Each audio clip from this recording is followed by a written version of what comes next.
Assalamualaikum warahmatullahi wabarakatuh. Waalaikumsalam warahmatullahi wabarakatuh.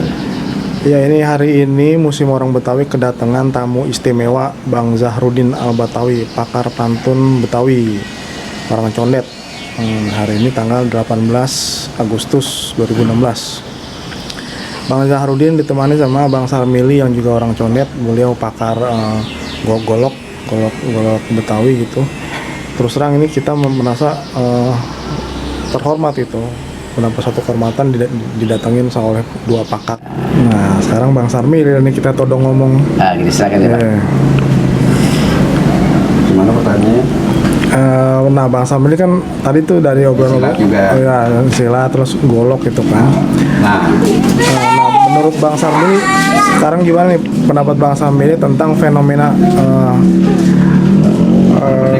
budaya Betawi sekarang kan alhamdulillah naik nih kan, jadi sekarang banyak grup-grup palang pintu, orang Betawi juga sekarang jadi berani lagi pakai baju pangsi, bikin acara itu menjadi banyak, itu kan timbul semangat orang Betawi terhadap budayanya, bangga terhadap budayanya gitu kan, tidak malu lagi mereka. Nah ini Bang Sarmili memandang itu secara pribadi, apa pendapat Bang Sarmili gitu? Lantas soal juga benda-benda yang misalnya golok atau cincin yang Bang Sarmili ketahui. ya, kalau orang dulu cara santunnya pakai peci, umpama pakai peci dia ada miringnya, ada miring begini, itu menandakan kiasan orang yang santun. Kalau yang namanya lempeng begini sombong amat loh, bahasanya begitu ya, orang dulu.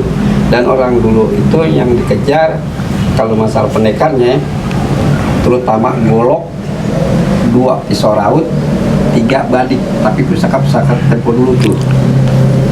Maka itu zaman sekarang anak-anak sekarang ini mungkin kurang nasihat penyampaiannya pada waktu belajar silat. Contoh saya ambil misalnya nasihat slokan-slokan ya. Pertama saya misalnya ngasih wejangan nasihat, saya ambil itu saya kumpulin beberapa, misalnya contoh kayak kapas, benang yang putih, jarum, pisau lepit, telur, kembang, sama lagi ayam. Pertama kita ambil sama anak murid ini kita jelasin satu-satu nih. Contoh kayak kapas. Ini apa kapas? Warna kapas itu putih. Coba kamu pegang, lembutlah budi bahasa kita. Sebagaimana lembutnya kapas ini, kita udah jelasin itu rapi. Baru kita ambil nih benang nih yang warnanya putih. Nah ini apa nih? Benang ini warnanya putih. Coba tarik panjang nggak? Nah panjangnya ini kita tarik, panjanglah pikiran. Sebelum kita mukul orang, panjang dulu pikiran kita yang rapi. Sebagaimana putihnya bersihnya ini benang ini putih ya, panjang. Ya kita berhati-hati jangan sampai kita tempelkan anak orang, kita urusan sama polisi.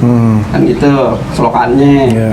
Nah kita ambil tuh 1, 2. Kalau yang namanya jarum kan pemikiran tajam. Kita itu secara singkatnya. Kalau kembang kan memang wangi, apalagi minyak wangi. Ya kalau telur yang namanya telur masih bulat, begitu dibuka yang enaknya juga kelihatan tuh. Ya yang kuning-kuning.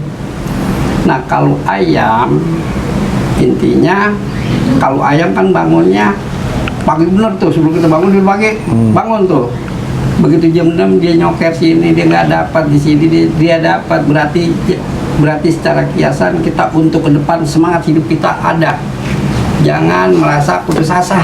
Kalau masalah rezeki, selama kita mau usaha, nah di situ kita ngambil simbol daripada ayam itu, gitu. Nah hanya segitu aja deh tuh. Jadi kita intinya kita nggak ada kesombongan di situ, cuma itu gak enak. Gitu. Nah ini saya perhatiin soal peci nih ya. Ini Bang Zahrudin pakai peci hitam. Nah Bang Sarmili pecinya merah nih. Ngomong-ngomong tuh gimana tuh Bang? Kalau masalah tadi, yang masalah topi yang tadi yang saya bilang miring, itu tanda kesopanan. Itu kalau ini yang pakai merah itu udah siap orang yang tempur. Siap tempur. Iya, tapi anak-anak sekarang karena udah membaur begini ya udah kagak ada lagi. Itu kiasan-kiasan orang dulu tapinya.